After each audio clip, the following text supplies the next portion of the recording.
12월 17일 며칠 전에 윤석열 씨의 재심 재판 판결이 있었습니다. 윤석열 씨는 이날 무죄를 재판부로부터 선고를 받았습니다. 화성 연쇄살인범 8차 살인사건의 용의자로 지목이 되고 결국 사람을 죽인 살인죄로 옥살이를 했습니다. 원래 무기징역이었다가 20년으로 감형됐다가 이제 2009년에 가석방으로 나왔습니다. 무려 20년 옥살이를 억울하게 했습니다. 20대 초반에 들어가서 40대가 넘어서 나왔어요. 정말 인생에서 가장 꽃다운 나이 아닙니까? 20, 30대를 억울하게 옥에서 보냈을 때 그의 심정이 어땠을까요? 진짜 뭐 말로 상상할 수 없는 고통과 억울함이 아마 그에게 매일 있었을 것 같습니다. 저는 어떻게 그걸 참고 옥살이를 했는지도 저는 궁금하기까지 합니다. 과연 그의 인생은 누가 보상해야 하는 것인가? 우리가 살면서 가장 우리 마음을 아프게 하고 괴롭게 하고 억울하게 하는 게 있는데 그게 뭐냐? 오해를 받는 겁니다. 윤석열 씨가 살인을 저지르지 않았는데 살인자라고 오해를 받았어요. 우리도 살면서 그러한 오해들을 가끔 종종 받습니다. 그러면 어떻습니까? 그것만큼 억울한 거 없어요. 잠을 잘 수가 없습니다. 그것만큼 마음이 아프고 괴로운 일이 없어요.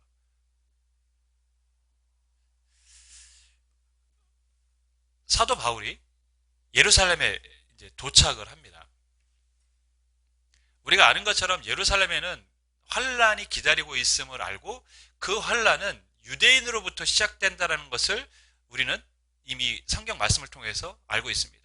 훌다라는 선지자가 유대인이 결박해서 너를 이방인에게 넘길 것이라는 예언을 했고 바울은 유대인을 통해서 어떠한 환란을 당할 것이라는 것을 알고 지금 예루살렘에 갔습니다. 그런데 성경을 보면 유대인이 그럼 왜 바울을 괴롭게 했는가? 실은 오해해서 시작됐다는 것을 우리가 알 수 있습니다. 유대인들은 바울을 오해했어요. 그럼 그렇게 환란이 시작됐습니다. 얼마나 억울할까요? 얼마나 답답했을까요? 유대인들이 바울을 어떤 오해를 갖고 있었는지를 우리가 먼저 살펴보겠습니다. 21절, 우리가 읽지 않았지만 21절을 보면 내가 이방에 있는 유대인들을 가르치되 모세를 배반하고 아들들에게 할례를 행하지 말고 또 관습을 지키지 말라 한다 함을 그들이 들었도다. 이게 누가 말하는 거냐면 야고보가 말하는 겁니다. 예수님의 동생 야고보. 예루살렘에 갔는데 이제 야고보를 만났어요. 교회의 가장 큰 어른이잖아요. 가장 교회를 지도하는 지도자인데 야고보가 바울에게 얘기합니다. 바울을 걱정해서 얘기합니다. 내가 들었는데 이방인들에게 네가 말씀을 가르치는데 모세를 배반하고 아들들에게 할례를 행하지 말고 관습을 지키지 말라. 그러니까 모세에게 주신 그 율법은 실은 이스라엘 민족의 어쩌면 근간이면서 그들의 정체성 아닙니까? 그들이 하나님 앞에 택함을 받았다는 증거가 두 개예요. 할례, 그 다음에 율법입니다. 그걸 자랑하는 겁니다. 우리가 왜 하나님 앞에 선택을 받은 민족이냐?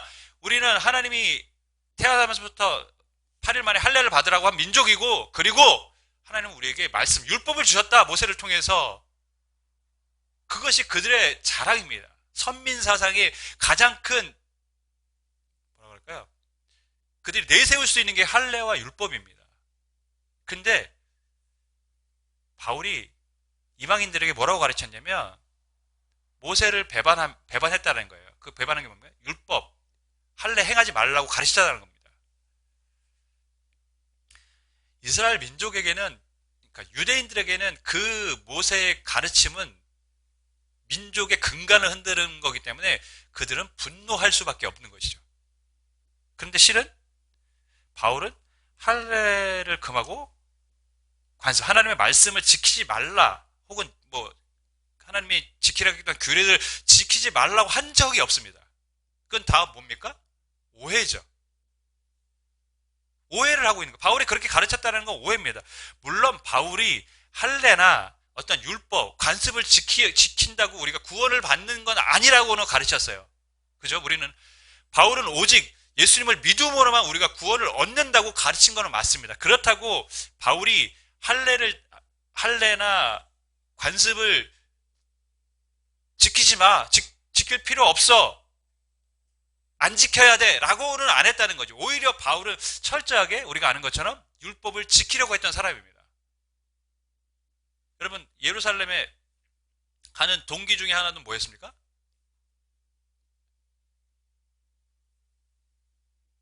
서원한 거. 갱그레에서 서원한 거. 그걸 서원을 드리기 위해서 간 겁니다. 그러니까 율법을 철저히 지키려고 했던 사람입니다. 그런 것을 보면 사람들이 바울의 말씀에 대해서 오해를 한 거예요. 그러니까 바울은 믿음으로 구원을 얻지 할례나 율법을 통해서 구원을 얻는 것은 아니라고 한 건데, 그거는 할례와 율법을 지키지 말라고 한 것은 아니었거든요. 근데 그 말에 오해를 한 거예요, 사람들이. 예전에 그 신방 중에 이런 재밌는 에피소드가 있었어요. 어떤 분이 목사님이 신방하신다고 하니까 신방하면 보통 식사를 예전에는 다 했잖아요. 열심히 준비하셨어요. 근데 목사님은 너무 정성껏 준비하니까 고마우셔서 감사한 마음, 이렇게 어려우신데 이렇게 많은 것을 준비하셨냐, 이렇게 했는데 신방이 잘 끝났어요. 근데 나중에 들리는 말은 그분이 상처를 받았대요. 왜 받았냐고 하니까 자기 집을 무시했대요. 뭔 말인가 했는데 목사님이 어려운데 이렇게 하셨냐는 말이 자기 집을 무시했다는 말로 받아들인 거예요. 근데 지금 그거는 진짜 오해잖아요. 그죠? 너무 감사합니다. 그리고 너무 애쓰셨습니다라는 이런 정중한 표현이었는데, 그 표현을 아니 우리 가정이 이것도 준비하지 못할 가정으로 그럼 알았다는 거야? 이런 식으로 받아들인 겁니다.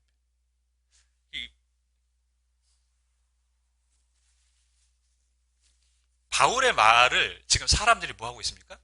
이런 식으로 오해를 한 거예요. 그러다 보니까 바울에 대한 분노가 쌓여 있었던 것이죠. 그래서 이 야고보는 바울에게 오해를 풀 수 있는 방법을 제안을 합니다. 그래서 22절부터 24절에 보면 제가 읽습니다. 그러면 어찌할꼬 그들이 필요한 그대가 온 것을 들으니 우리가 말하는 이대로 하라. 선한 네 사람이 우리에게 있으니 그들을 데리고 함께 결례를 행하고 그들을 위하여 비용을 내어 머리를 깎게 하라. 그러면 모든 사람이 그대에 대하여 들은 것이 사실이 아니고 그대도 율법을 지켜 행하는 줄로 알 것이라. 야고보가 제안한 것은 뭡니까? 바울도 선한 것을 지키기 위해서 결례를 이제 행해야 되는데, 당신 말고도 여기 네 사람이 있다. 그들과 함께 가서 뭐 하라는 것이죠? 선한 것에 대한 결례를 행하라는 것입니다. 그런데 결례를 마치고 나면 희생 제물을 번제물로 드립니다. 1년 된 수양 하나, 속제물로 1년 된 어린 암양 하나, 화목제물로 수양 하나. 그 비용이 만만치가 않습니다, 여러분. 근데 그 비용을 누가 부담하라는 겁니까? 바울 보고 하라는 거예요. 네가 그 사람들 것까지도 해주라는 거예요. 그러면 그것을 본 사람들이 어떻게 생각하냐? 유대인들이 바울이 율법을 지키지 않는 사람이 아니라 오히려 율법을 지키는 사람이구나 라는 것을 알게 될 테니까 그렇게 하라라고 했습니다. 그래서 바울이 그것을 받아들입니다. 야고보는 바울이 오해를 받음으로써 유대인들에게 어떠한 고난을 당할 수 있다라는 것을 짐작을 했기 때문에, 그래서 그것을 피하기 위해서 제안을 하는 것입니다. 결례를 행하고 비용을 지불해라. 여기서 한번 우리가 생각해 볼 게 있습니다. 여러분, 바울이 왜 야고보의 제안을 받아들였을까요? 유대인들이 두려워서 그랬을까요? 어떤 해코지를 할까?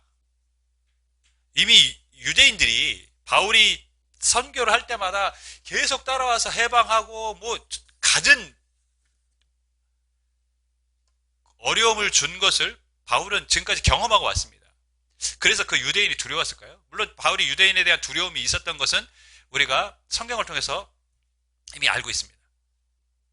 그런데 실은 바울이 유대인이 두려웠기 때문에 야고보의 제안을 받아들인 것은 아닐 것입니다. 왜냐하면 이미 바울이 올 때 유대인을 통해서 뭔가 환란이 일어날 것을 알고 있었고 사람들이 가지 말라고 만류했을 때 뭐라고 말합니까? 나는 내가 거기 가서 죽을지언정 나는 가야 한다라는 것입니다. 그러니까 죽기를 각오하고 이 자리에 왔어요. 그리고 그 어려움이 유대인을 통해서부터 온다라는 걸 알았어요. 그렇기 때문에 유대인이 두려워서 지금 결례를 행하는 것은 아니라는 것을 우리가 알 수 있습니다. 그럼 무엇일까요? 왜 바울은 야고보의 제안을 기꺼이 받아들이고 수용했을까요? 유대인을 구원의 자리로 인도하고 싶었기 때문에 그렇습니다. 여러분, 유대인들은 지금 바울을 굉장히 증오하고 있습니다. 모세의 율법을 어긴 사람이다. 그 사람들이 바울이 전한 복음을 받아들일까요? 바울에 대한 증오가 있고 불신의 마음이 있는데 바울이 전한 예수의 복음을 받아들일까요? 절대 그럴 리가 없습니다. 바울은 그의 마음속에 유대인에 대한 구원이 항상 있었어요. 그래서 바울은 그걸 염려한 것이죠. 예수 그리스도의 복음이 전해지려면 그들이 나에 대한 오해를 풀어야 된다라고 바울은 알고 있었다는 것입니다. 그래야 그들이 복음을 받아들일 수 있다. 바울은 기꺼이 그래서 야고보의 제안을 받아들인 겁니다. 무엇을 위해서요? 유대인이 무서워서가 아니라 유대인의 구원을 위해서. 교회는요, 그 성도는 중요한 것과 중요하지 않은 것을 잘 구분해야 합니다. 버릴 수 있는 거, 포기할 수 있는 거, 내려놓을 수 있는 거 내려놔야 돼요.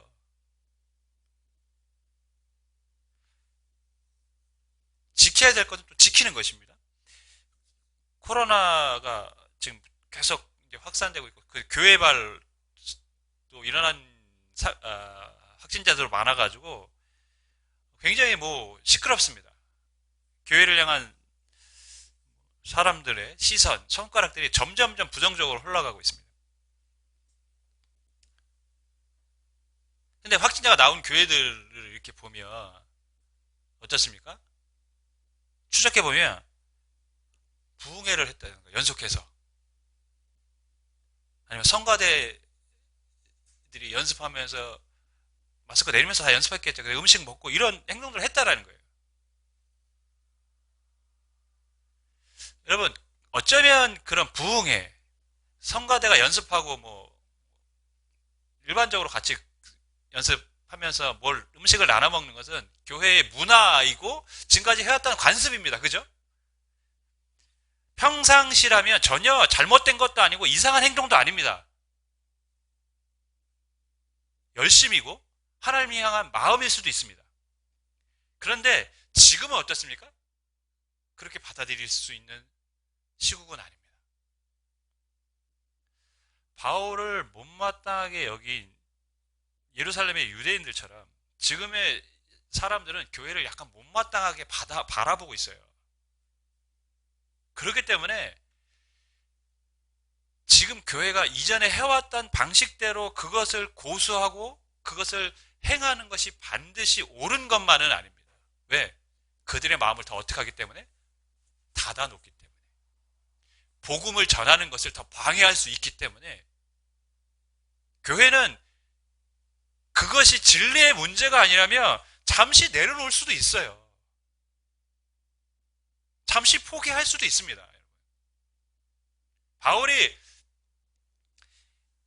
믿음으로만 구원을 얻는다, 율법으로 구원을 얻지 않는다고 했기 때문에 그럼 나는 율법을 안 지키는 것을 보여줘야 된다, 이렇게 행하지 않았어요.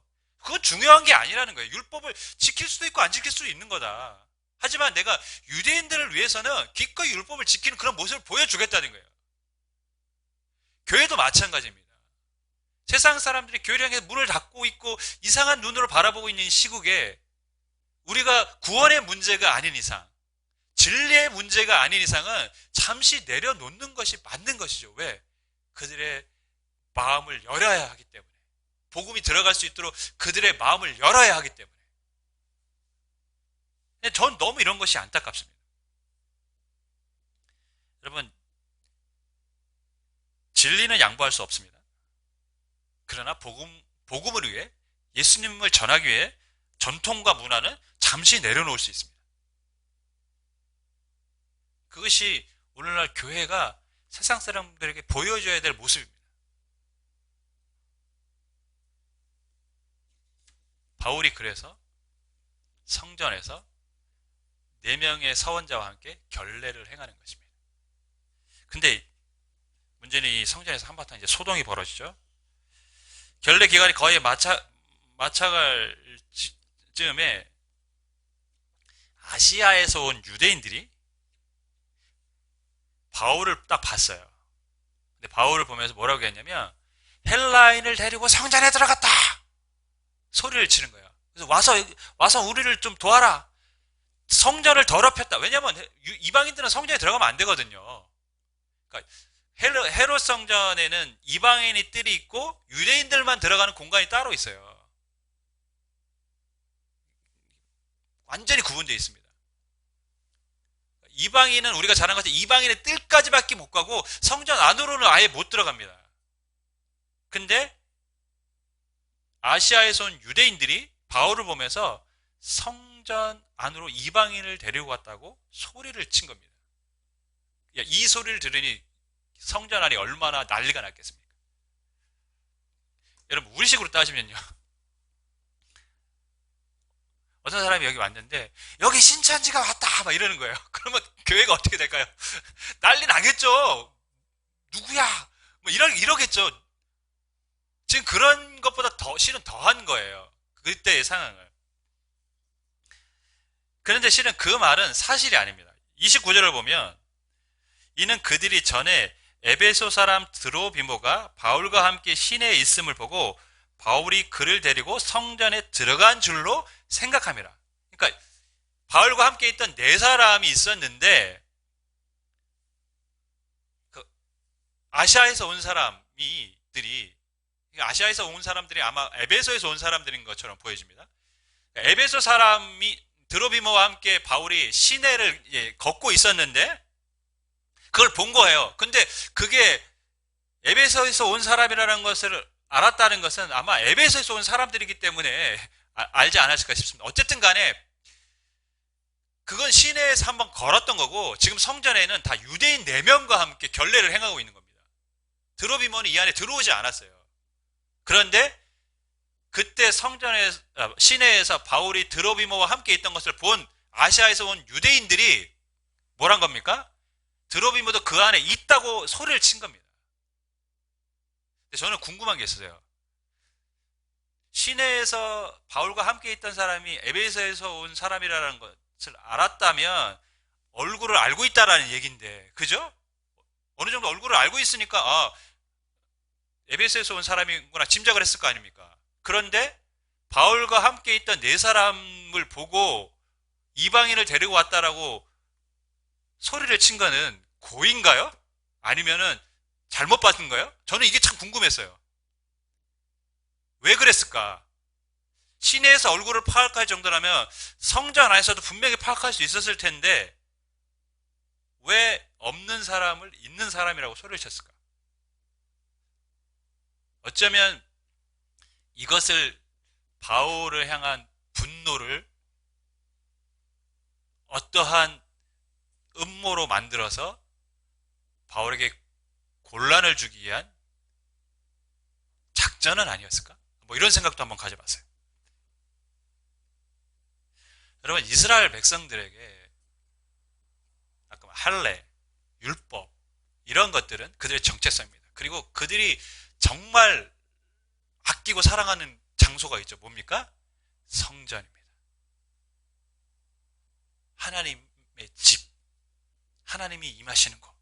자신들을 선택한 이 세상의 만물의 창조주가 임하는 곳, 세상 어디에도 없는, 세상에 다른 나라도 신전이 있지만 온 세상의 주인, 참신이신 그 여호와 하나님이 임하시는 곳, 그 성전이 누구에게 있습니까?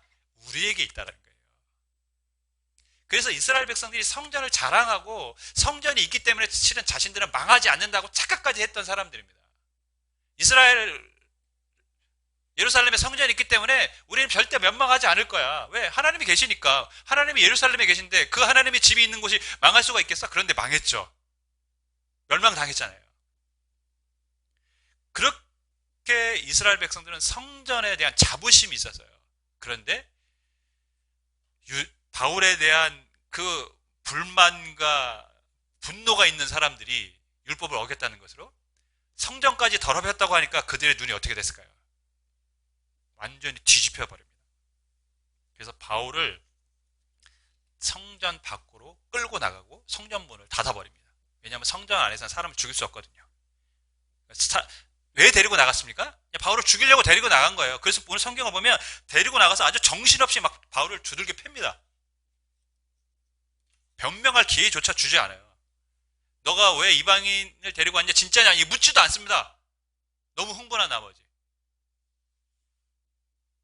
근데 다행히 이 소식이 천부장에게 들려주고 그 치안을 받고 있는 성전에 천부장이 군인들을 데리고 와서 사람들을 떼어놓습니다. 그리고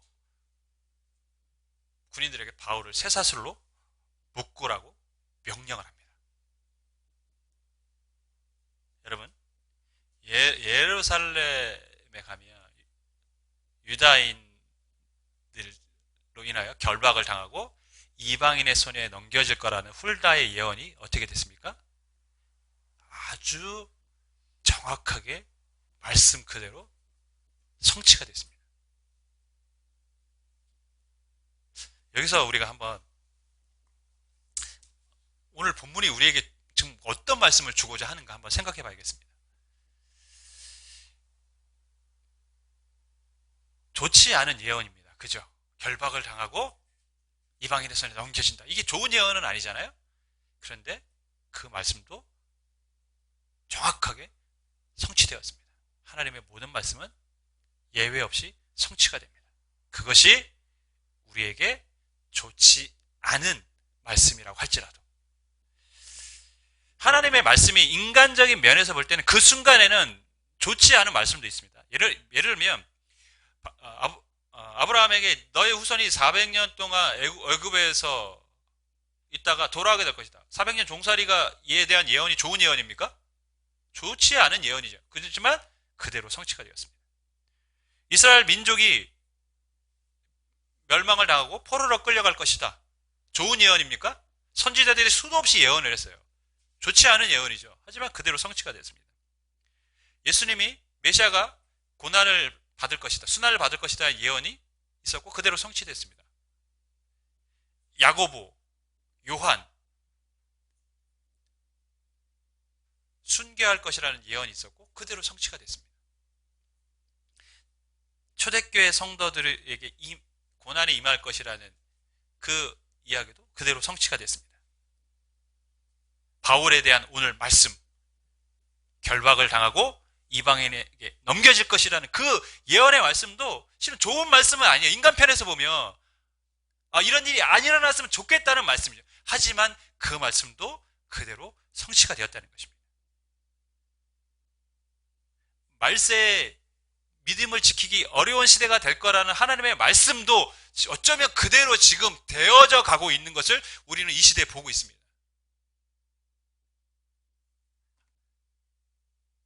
하나님의 말씀은 반드시 이 땅에서 성취되어집니다. 그 말씀이 성도들에게 고난이 온다고 할지라도 말입니다. 우리는 그 사실을 잊지 말아야 합니다. 하지만 우리가 알아야 될 것이 있습니다. 두 번째, 고난에는 반드시 하나님의 뜻이 있다라는 것이죠.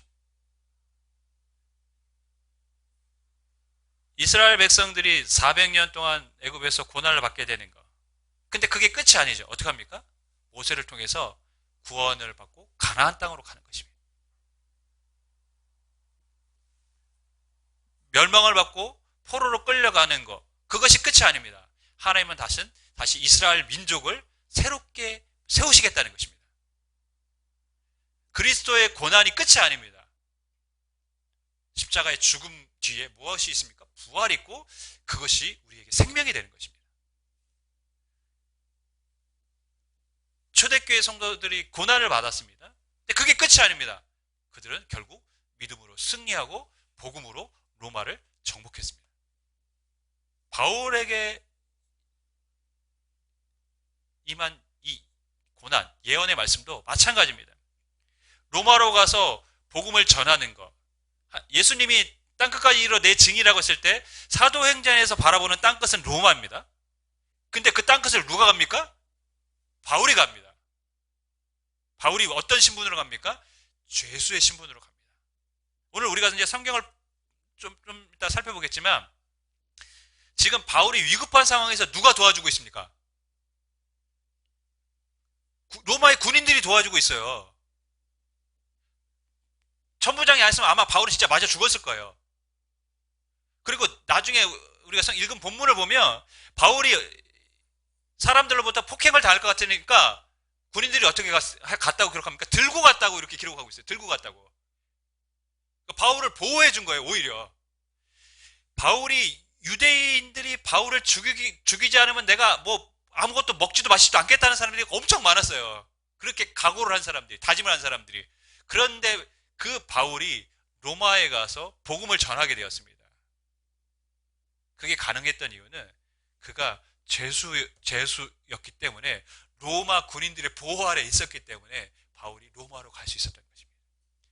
그러니까 바울이 지금 죄수가 돼서 끌려간 상황은 그 자체는 뭡니까? 굉장히 괴롭고 힘든 상황이지만 하지만 그 고난에는 땅끝까지 이르러 내 증인이 되리라고 했던 그 예수 그리스도의 마지막 명령을 바울을 통해서 이루시고자 하는 하나님의 뜻이 담겨져 있었던 것이죠. 고난에는 무엇이 있습니까? 뜻이 있는 겁니다.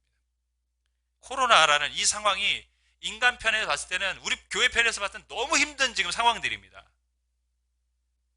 그러나 이 상황에도 반드시 하나님의 뜻이 있는 줄 믿습니다. 그래서 성도는 어떻게 해야 됩니까? 마지막 메시지, 하나님을 신뢰해야 합니다. 성도는 하나님을 신뢰해야 합니다.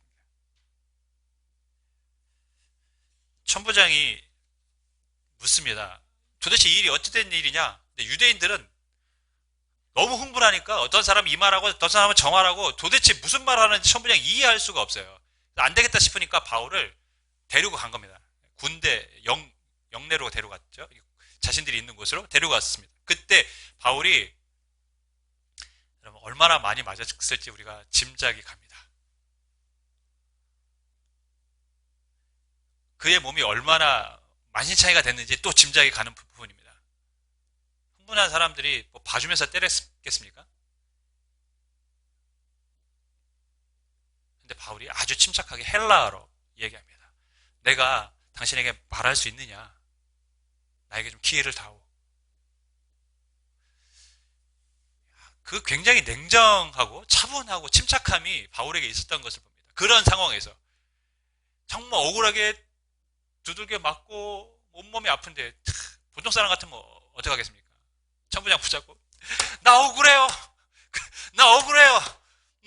나 진짜 아무 죄도 없는데 분명히 이랬을 것 같은데 바울은 아주 차분하게 얘기합니다.